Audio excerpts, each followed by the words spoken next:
And we're recording. All right. So now we're going to talk about, I think, just shocking news that happened. Well, kind of tragic in a way. Jamal Murray, man, that sucks. What happened? Guys, he tore his ACL, and it just sucks because this Denver team had so much potential. But give me your thoughts on that, man. Yeah, absolutely. I was watching the game yesterday when they played the Warriors. Watching Steph Curry go off Oh my again, gosh, crazy 50-point game. unbelievable, unbelievable.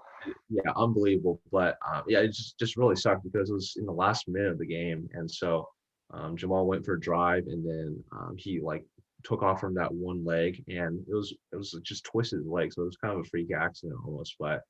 It was just like a non-contact injury, and those, are always probably the worst because something serious when you go down just by yourself because you definitely twisted or broke something. So um, for him to, tear his ACL, I think on the outlook of the Nuggets, that's really devastating because if you think about the Nuggets and their playoff run last year, the one name that came up it was Jamal Murray.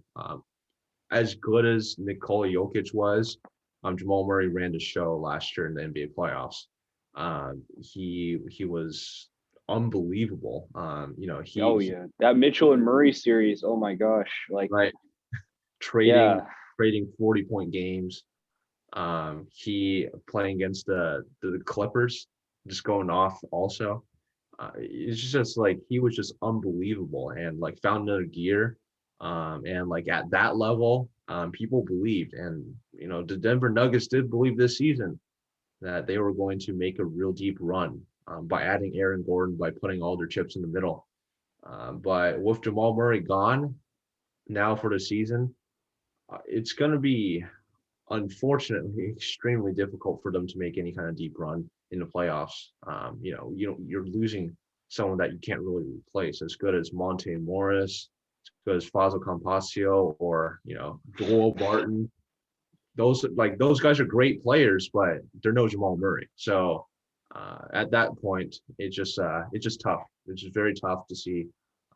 And for the game of basketball, it's just too bad to see someone so talented like Jamal Murray go down for the year. So yeah, of course. I mean, we kind of take it for, I guess, I shouldn't say granted, but with modern medicine and all this, people can come back from ACLs and ACL tears, but you got to remember, like it was even pre 2012.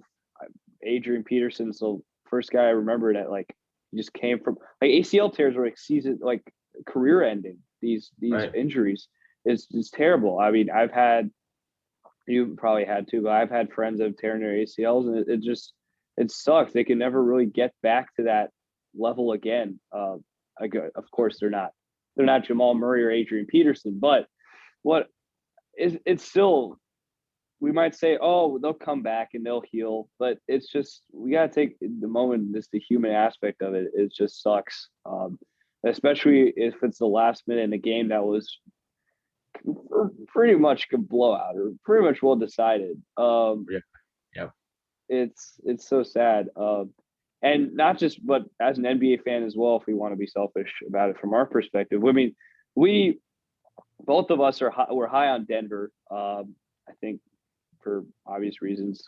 absolutely, And now it just sucks. I feel like this definitely this is young. It was a young team that's able to.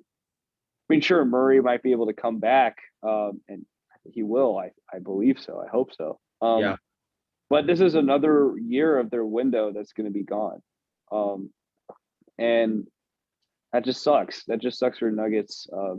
We'll get to see. I guess we'll see if Jokic can carry this team, and maybe that'll shut me up about the Embiid should still possibly get it, even if he's only been out for if because even if he's been out, but Jokic can shut me up if they they maintain and they tread water without Murray, but um, we'll see. This definitely does suck, but I guess this should pivot then to this definitely changes the landscape of the West, right? That's fair to Absolutely. say.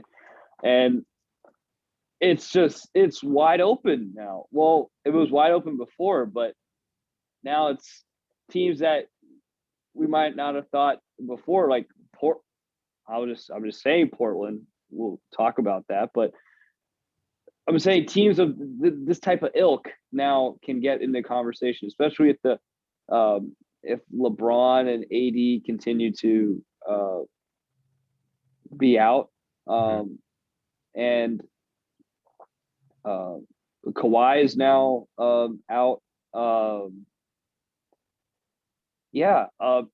So maybe it's just us being biased against the Jazz and the Suns. We just got to give them their due and just say, at some point, you don't need super duper stars, super team. Sometimes you just need the 2014 Spurs. Uh, Sometimes you need just a solid team, and maybe that's what the way the Jazz and I guess in a way the way the Suns. I'm not saying from a schematic standpoint. I'm just saying from a Yeah. just uh, roster building standpoint. Maybe that's what's just going to come out of the West rather than. I mean, of course, I still think the Lakers, if LeBron and AD come back, they should. I think they should do fairly well, but we'll see. What are your thoughts on the West?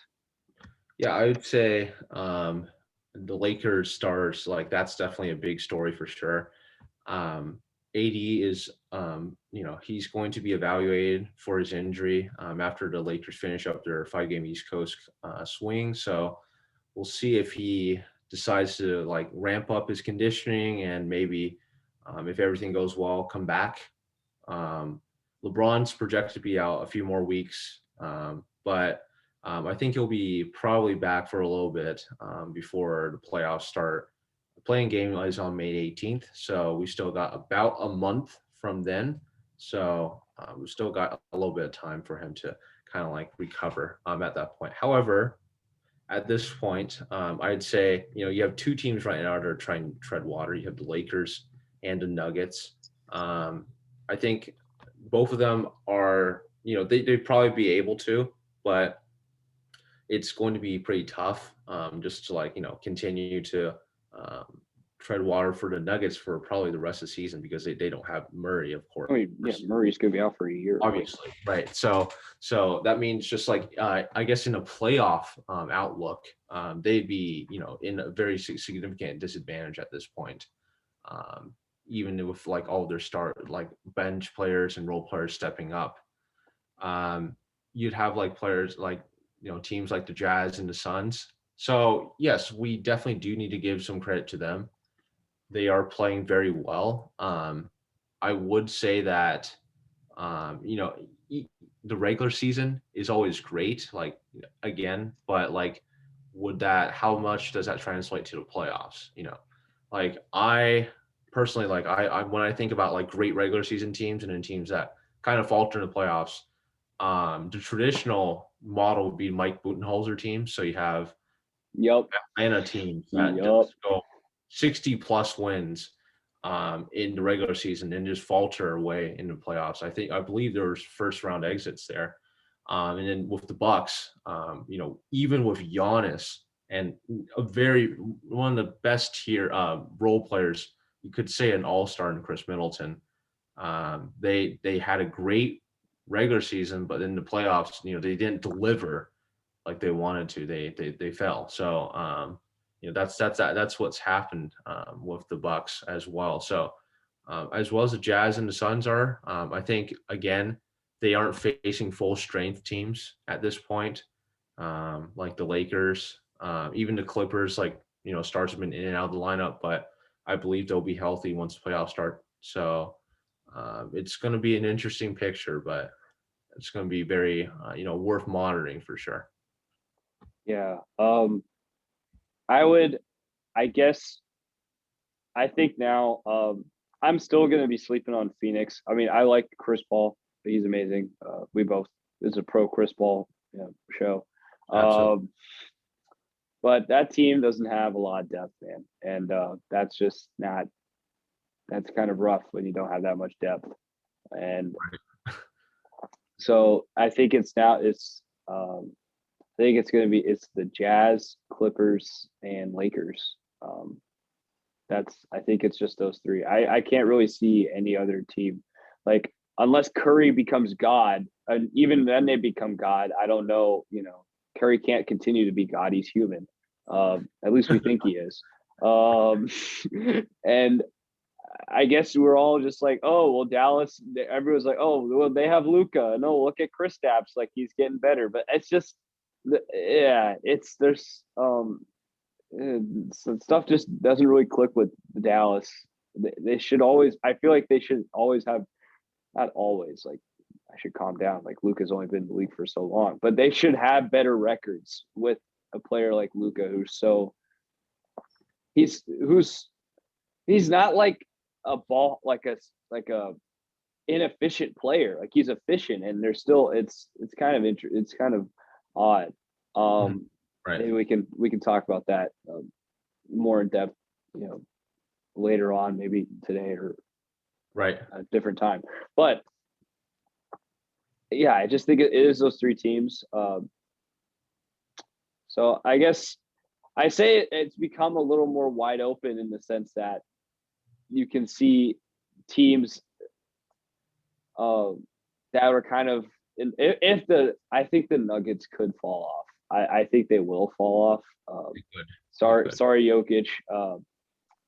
I don't know. I just think they will fall off, and with that in mind, there's team. There could be a new play-in team. There could be teams moving up. Uh, so yeah, I guess that's what I mean by it's kind of wide open as far as standings are concerned, or Sure. rather than I think the contenders it's narrowed down to those three out of the West. I just think when you had contenders with a fully healthy Jamal Murray, the Nuggets were definitely that Oh conversation. yeah, oh yeah, They aren't yeah, anymore. So, regarding like how they would, how far they would fall, maybe not necessarily like fall all the way down to like, play like all the way out of the playing game. I think like, at the 8 seed, they're currently they're 6.5 games up on 8 seed. They're what 4.5 games up on the 7 seed. So, of course they could fall to that range, but like to fall out of the playing game, they'd have to fall below what the Warriors are at right now, which is they are what 8 games ahead of the Warriors. So, again, it's like saying how much do you trust Nuggets? I think I trust them to tread water that they still be in the top 8 seeds by season end, but in the playoffs they wouldn't be, someone that I rely on at all. And then in terms of just like the teams that you point out, of course, I think Phoenix does have a very, they have a pretty limited depth, but it's getting close to the point that I'll have to watch for this upcoming week. It's getting close to the point that I might have to add them into that contention profile because they are 1.5 games back from the Jazz to take the number yeah. one. And they beat I saw the game where they beat the Jazz. That they went to overtime. That was a great game. Or I Right. only saw the end of it, but what I saw was wow, like was riveting. I'll say that. And this, yeah, I guess I can see your point. It's just that's Chris Paul and Devin Booker. It's just working, man. Like it's when I seeing them like play actually, but rather than just like headlines uh, postulating. Right. Um, when you see them play, it's kind of something, and you see like Chris Paul like kind of coaching up Devin Booker on. I shouldn't say coaching, but like giving it like just the way he's interacting with everybody on that team. I guess this is the thing about Chris Paul. Like, what you might say, there is limited depth on the Suns, but he creates the depth with how good he is as just a like one of the best glue guys. I shouldn't say glue, but one of the best guys to lift up players. I mean, we've seen Sure. him do it with OKC. We've seen it everywhere he's gone. It's just they've gotten so much better. And I guess he creates that depth, like the fact that the depth becomes better. So we'll see. we'll see. Yeah, definitely. We'll see And with that. I would just add that I think the Chris Paul, DeAndre Ayton connection, it's finally getting like to a better level at this point. Aiton's been playing much better with Chris Paul recently, and that's really translated to like a lot of help in terms of points and then ultimately wins for the Suns. They've been hot recently, and so I think like not many teams can match up that well in terms of just like at this point. But there are some teams like I mentioned like when they play against the Clippers, like that's a team that can I think outmatch them. The Lakers, when fully healthy, can outmatch them, but other teams they'll put a dogfight in because Chris Paul is a dog and he's a really tough guy. So he'll make you work for it too if you want to win a game against the Suns. So yeah. All right.